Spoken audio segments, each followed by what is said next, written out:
I'm Isha, and I'm a countryside girl. My hometown is not so far from here. I'm from Long Xuyên City, An Giang province, and it's not so far from Cần Thơ. And that's the reason why when I finished my high school, I really want to study here in Cần Thơ University of Medicine and Pharmacy. But unfortunately, I didn't have that opportunity because the major I chose was not offered in around 2008. At that time, a major called Medical Laboratory Science was not yet open here in Cần Thơ UMP. And that's the reason why I had to switch to another UMP. I had to study my major in Sa Ngo, in Ho Chi Minh City University of Medicine and Pharmacy. And the whole journey changed since I started to travel far away from home. So back to 2003, 2005, I started my first lesson with a very new subject, English. And that was the time that I felt the whole new horizons when I found a lot of joys in learning languages.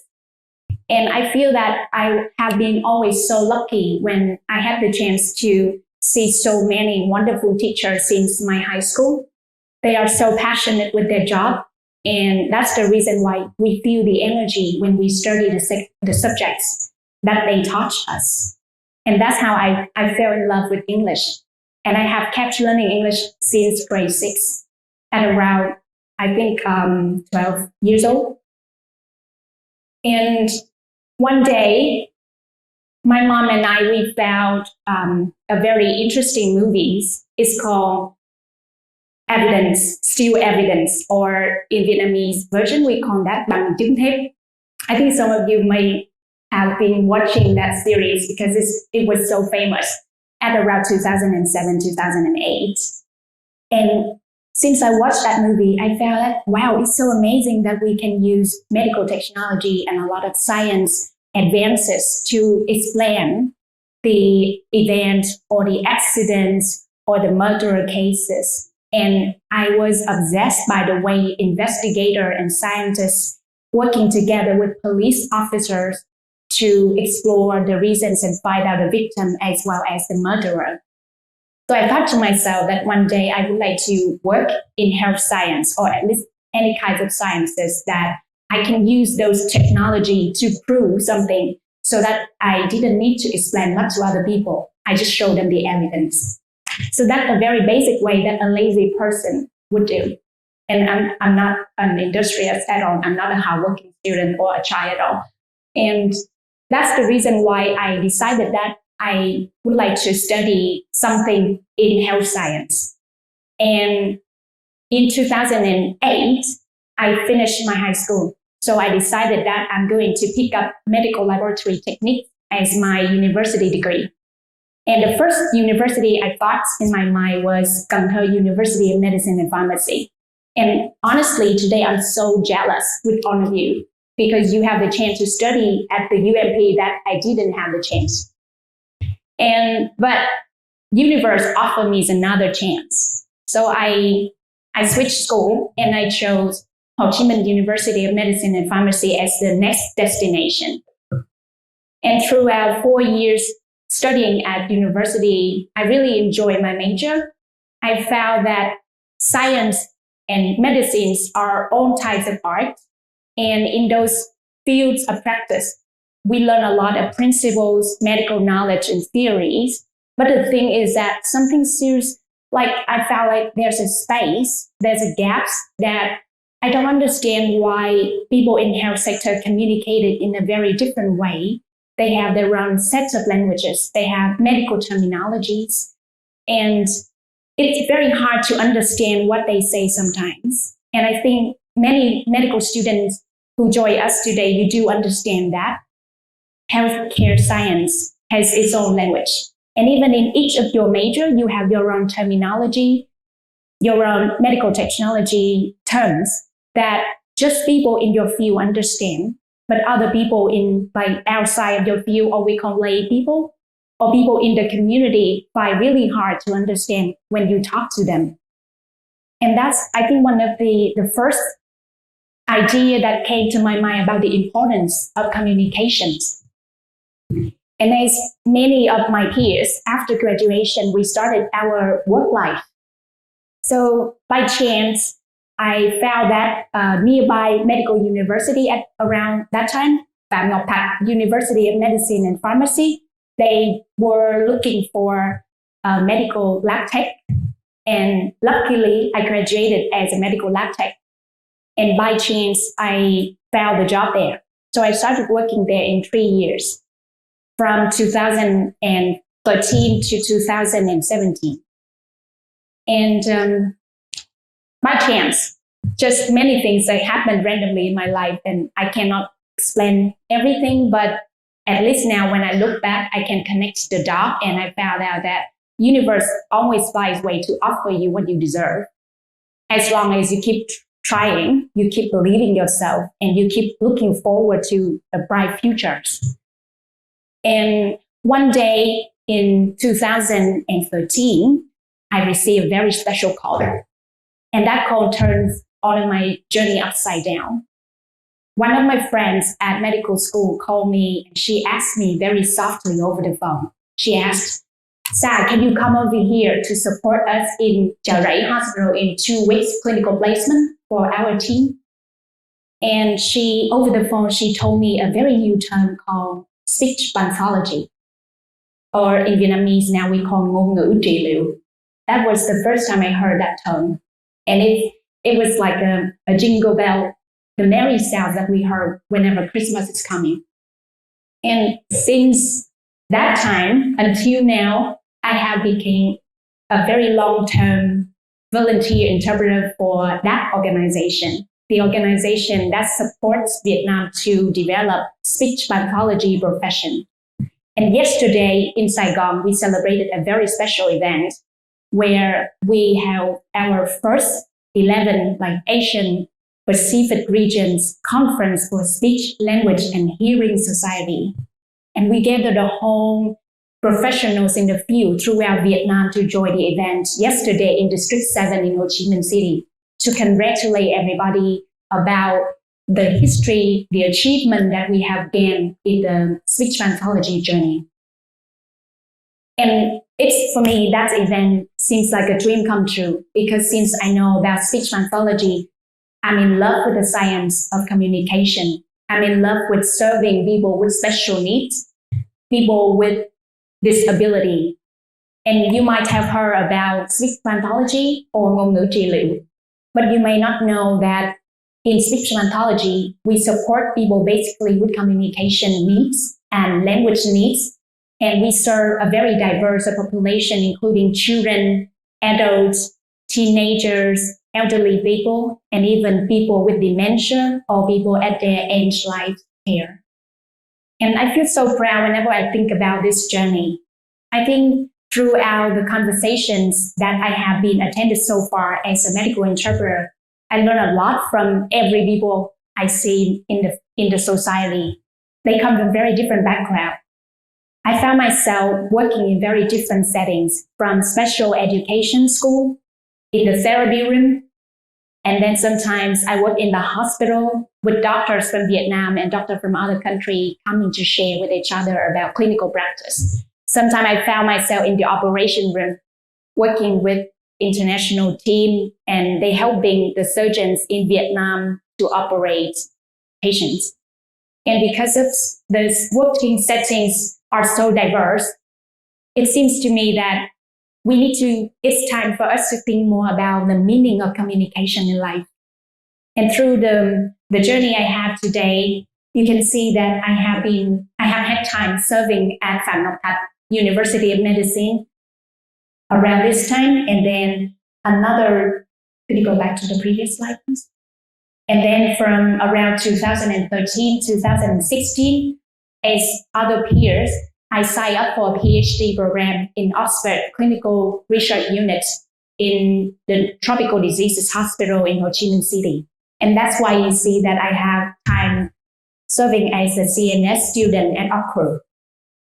But all of these things I consider them as the chunks of life. like Nghĩa and other people mentioned, life is like a movie.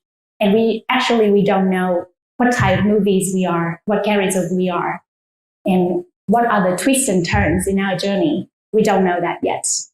And I think it's okay not to know what we want to do sometimes.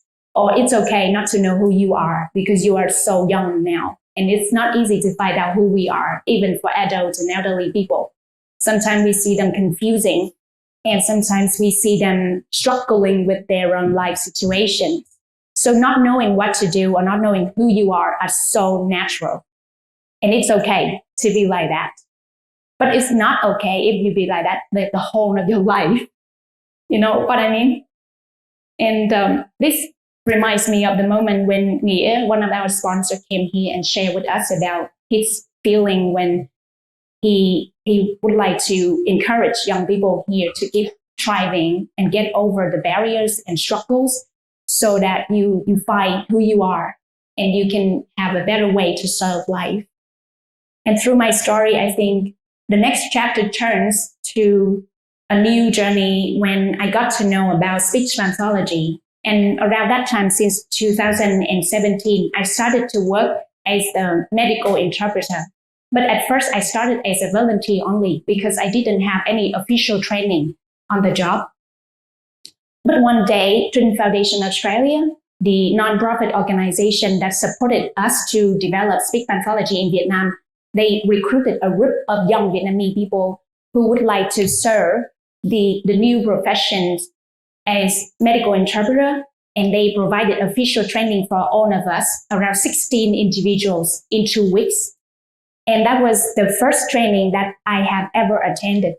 And that helped me open my mind about the whole new world of what is health interpreting and what is the science of communication and the power of communication if we know how to communicate appropriately. And this is my journey at this time. So based on the introduction, you know that I'm working at one of an NGO in Vietnam called Hai Vien. Hai Vien is the collaboration effort between Harvard Medical School and 2 of its affiliated hospitals, the Beth Israel Deaconess Medical Center, sometimes you call it BIDMC, and the other second hospital called the Birth and Women's Hospital, or BWH. And all of them are based in Boston, Massachusetts, US. And I came to know this organization through COVID. Before COVID, if you remember, do you remember when did COVID happen in Vietnam? When was that? 2020, correct. So it was first happened in Wuhan by the end of 2019. And around that time, US government has a very emergency funding support for Vietnam to strengthen our infection control systems so that we can prepare ourselves to respond to COVID. And that's the reason why Hai Vien was open, like they was looking for someone who could assist with the project. And this person must know about medical microbiology, plus being able to assist other work as a project assistant, and must be able to provide medical interpreting and translation. When I found that job recruitment, I realized that, wow, there would be something. How could it be like this? How could it be some job ads or recruitment that designed for me? I feel like, wow, that's the thing that designed for me. And I strongly believe that I could be a fit individual, like candidates, ideal candidate for that. And that's why I applied for that job and I got the job. So that's how I joined Hai Vien. And after COVID project ended, I negotiated with my boss and I told him that I was so in love with health interpreting and I could not spend time to do other things, like project assistant thing. That's why I asked him if he's okay and the team, all of the teams are okay, I would stay with Hai Vien as a medical interpreter. And if they don't need a medical interpreter, I would leave. And after they had a period of time thinking, they told me that, okay, we need a medical interpreter in our organization. So that's how I start my journey with Harvard team. And here you can see the journey now is still goes on. And as a medical interpreter, we have to learn like a broad scale of knowledge and skills and expertise. Whenever we join any project, we have to update and we have to learn those parts of knowledge so that we can serve the team that we work with. And I'm so lucky because I have the chance to join various styles of project, from civil to Army to Navy projects. And here are just some of the highlighted events that I have been on so far. And through this journey, I find that because I'm serving as a medical interpreter and I work with different VIP, VVIP, and even people in the community, like people with HIV, people from LGBTIQ community, and then children with special needs, children with autism spectrum disorder, an elderly patient after stroke. They had aphasia, they could not swallow properly, and they need a lot of care. And that makes me feel that as a young person, we can do a lot to serve the health system. And it's not necessarily for us to fix in one position, but it's okay for us to apply whatever we learn in whatever aspect that you find meaningful, joyful for you, and especially your strengths. Then you can start from there and you can serve whatever populations that need you. And with meanings in life, I think if each of us find joys and meanings in the work we do every day, we will be so happy. And that's the thing I feel every day when I go to work now. And by one of these events, some of these are really noticeable. Like you can see, they are published in social media here. But for most of other jobs, we have other very quiet, silent areas as well. When we have to keep information in confidential, we cannot have photo and we cannot discuss what we hear from our clients with other people. And that's one of the principles of practice as health interpreter. We have to keep everything in secret. But how do we get over whenever we find that something is so strongly that we would like to share that with more like bigger community so that they know the importance of care or the importance of each element of practice in daily life? And for this, I mean, through my work journey, there are several values that I feel so strongly relatable to us to become a successful communicator. First of all, I think when we speak to someone, we should lower ourselves like equal to their level so that they feel listened, they feel that they are heard, and they feel that they are respected. That's the first thing. Like you have to keep you and the other person at the same equal level. And by that way, when you talk to them, it's easier for them to get the information. So that's the first principle to communicate successfully. The second principle I learned throughout my journey is that when you speak to people from different culture, you have to be mindful about the sensitivity, like the sensitivity culture aspect in their view and your view. And that's one of the competency components as a medical interpreter. You have to be trained, you have to practice, you have to experience that by yourself through your life and keep improving it. It's a dynamic process. It will never stop. The third principle I learned throughout my journey is that when I work with children with special needs, I find that eye contact is a very important element for children with special needs. When they feel that they are heard and they are observed and they are paid attention by others, they would behave very differently. And as adults like us, we all understand that external validation sometimes is a very strong factor that it navigates the whole thing we do in our daily life. Like we look at our boss every day when we go to work. We look at our teachers when we are in the auditorium with them. We express our facial expression. We use our face to show respect to them. We look at their facial expression to predict what they think, if they're happy that day, or if they are sad, or if they are upsetting with something. So those are very basic elements of communications that we ourselves use in every daily life but sometimes we do that unconsciously. And we don't really pay or analyze them into very specific chunks like that. But they are actually very powerful tool for you to communicate successfully. And although I just have a few slides to show you about my work, I just want you to know that when you are trained at school, not always you will do the exact job that you are trained to do, but it doesn't matter. It's okay to be like that, because with the skills and the way that you are trained to think and to solve problems at school, whatever school, not only medicines, but also in science, in health, in environment, in education, in all of the fields, you can apply those skills, those thinking and mindset in anything that you do. And for young people these days, I find that they are under a lot of pressures in their daily life. They look so really competitive most of the time with their peers. They are expected by their parents to be good students, to be good kids, to be a role model. But honestly, I don't think those things matter for each of us. I think the thing that most matter is we find out what we love. You find out your strengths. And you broaden your view through traveling and through communicating with different people you see in your daily life. Like just drop by the bus station, talking to the bus driver, talk to the taxi driver, talk to the waitress in the restaurant when they bring food for you. Be kind. And you see, each person will bring you their own world. And by sharing that, you enrich your own inner world.